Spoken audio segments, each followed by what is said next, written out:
Знае ли денес по-конкретно со кои странски служби се работувале? Ние имаме информации по однос на странските служби, но сепак ќе оставиме до крај да биде целосно изанализирана документацијата и доказниот материјал, за да видиме дали ќе добиеме и дополнителни информации. Значи се работи за служби од најчесто од една соседна држава. Знаете ли дали што добивале за возврат за За возврат несомнено добивале корист која не секогаш се состоела во парични средства, понекогаш тоа биле имоти, понекогаш биле патувања, предмети кои придонесувале за нивниот луксузен живот, така што не секогаш се работи за парични средства. Министерке, бидејќи станува збор за профил на лица кои што вршеле значајна служба во областа на безбедноста на државата, а изнесувале класифицирани податоци. Дали Министерството за внатрешни работи, заедно со останатите служби, Агенција за разузнавање, воено разузнавање и УБК, има сознанија дека тие информации кои што се одливале досега направиле или има можност да направат штета врз однос на безбедноста на државата, економијата во државата или пак политиката во државата? Кога се работи за класифицирани информации без оглед на степенот на нивната класификација, секогаш има причина зошто определена информација носи одреден степен на класификација и секое лице кое добива сертификат за да може да дојде во контакт со класифицирани информации, точно знае која е потенцијалната опасност од нивното оддавање. И во конкретниот случај токму тоа на некој начин го прави и посложено самото кривично дело, бидејќи се работи за лица кои биле сосема свесни дека оддавањето на одредени информации кои носат различни степени на класификација воопшто не е наивна работа и воопшто не е нешто што може да се препише на невнимателност. Во оваа фаза јас не би коментирала околу тоа изнесувањето на поедини информации дали и колкава штета нанесло, меѓутоа самиот факт што лицата кои добро знаеле дека класифицираните информации подлежат на специфичен режим на управување со нив и спротивно на тоа постапиле на начин што не само што не е во согласност со законот, туку и на начин со кој биле свесни дека може да направат штета, го прави ова кривично дело само по себе дополнително сложено, иако ова е едно од најтешките кривични дела против државата. Имам уште едно прашање, спомнавте дека вршеле и уцени на приватни лица, бизнисмени и на јавни личности. Дали во овој изминат период имаше некоја дојава до Министерството за внатрешни работи дека токму овие осомничени сега во акцијата Шпион ги уценувале или пак ги изнудувале за да собијат? Знаете, ние пред да почнеме било која оперативна обработка, најпрво имаме одредени сознанија, кои не секогаш се подкрепени со докази.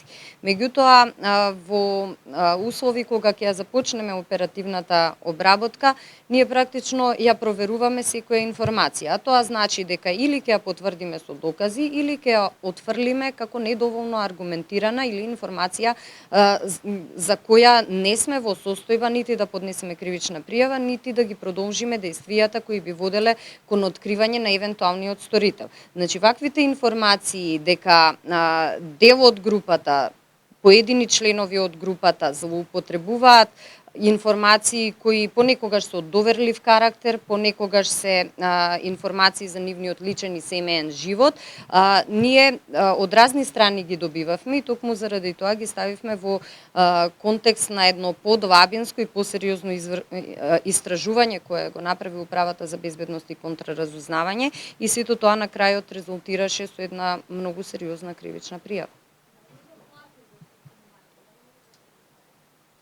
Во оваа фаза не би можеле да да ги обелоденуваме тие информации, бидејќи се уште се водат разговори пред истражниот судија, барем според она што мене ми е познато, распитот се уште не е завршен. Министерке, дали прво осомничениот чиј брат до вчера бил актуелен јавен обвинител користел податоци и преку него, бидејќи тој имал пристап до сериозни информации од ваков карактер?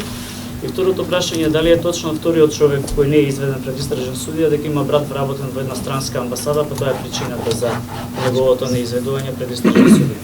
Ке почнам од вториот дел на прашањето, значи нас не интересираат семејните врски на сторителите на кривични дела, лицата кои се повикани на разговор или осомничените за одредени противзаконски однесувања. Она што нас не интересира се доказите за кои ние ќе процениме дека се доволни или не се доволни за одредено лице да биде изведено пред истражен судија. И во таа смисла јас во целост ги отфрлам вашите шпекулации по однос на евентуалните причини за изведување или неизведување на одредени лица пред истражен судија. А по однос на првиот дел од прашањето, морам да потенцирам дека кај лицето за кое конкретно прашувате е пронајдена прилично обемна документација.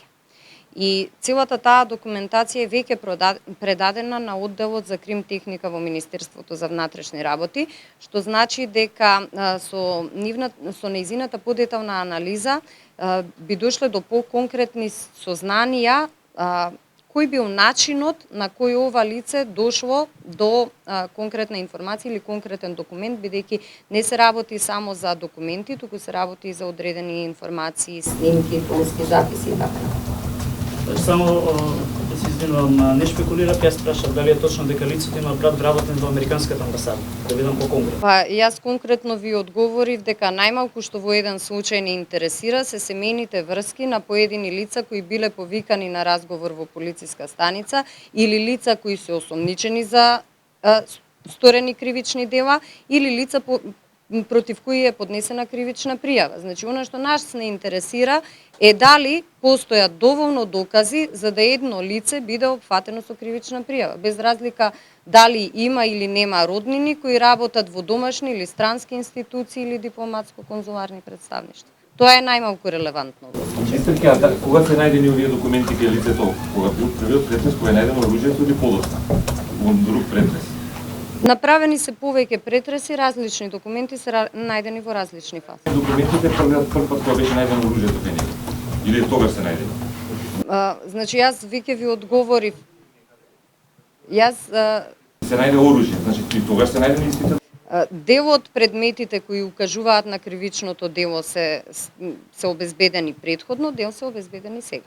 Министерке, дали во ова злосторничко здружување спаѓаат сите 20 лица на кои е поднесена кривична пријава? Па во оваа фаза, значи, ние ги пријавуваме лицата, меѓутоа сепак останува на обвинителот да одлучи кое е лице точно за кое кривично дело ќе го опфати со кривичната пријава.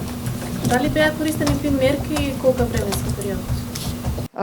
Околу техниката на работа по однос на докажувањето, откривањето на овој случај и обезбедувањето на материјалните докази, во оваа фаза на истрагата ние не би сакале и не би смееле да даваме повеќе информации, меѓутоа сите докази кои ги имаме како Министерство за внатрешни работи, кои се практично веќе дадени во прилог на пријавата, се обезбедени на законски начин. Дали има уште нешто? Ако нема, ви благодарам.